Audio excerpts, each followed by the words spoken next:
So I'm not going to show you my face because it's the morning and, you know.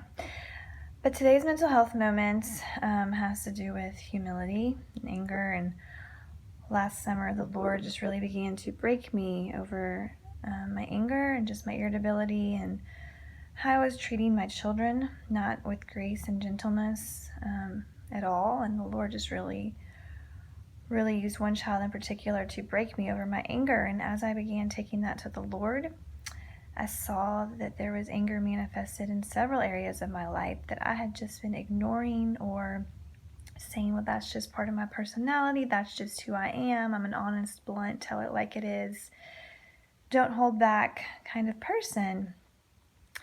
And God just sort of started to show me that that a lot of the things I was doing and thinking about myself were not okay, and began to humble me. And a friend sent me this book by Andrew Murray called Humility, and she's a dear friend, so I wasn't offended. And it's an amazing, amazing book. I really think every believer should read it. It will rock your world.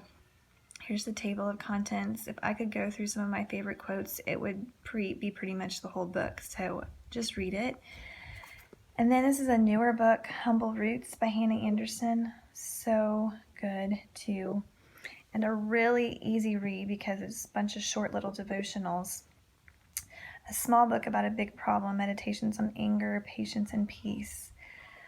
But anyway, I'm still a work in progress. It's something that I struggle with. I think my personality type just kind of struggles with anger maybe a lot as a reformer. And so anyway, but I am desperately desiring to be humble by the Lord's grace, and it's something I have to depend on for Him every day and every hour, and I want to be humble towards my children and others. And anyway, I really just see such a link between my mental health and humility, and I feel like depression and anger are kind of two different sides of a similar coin with humility at the root.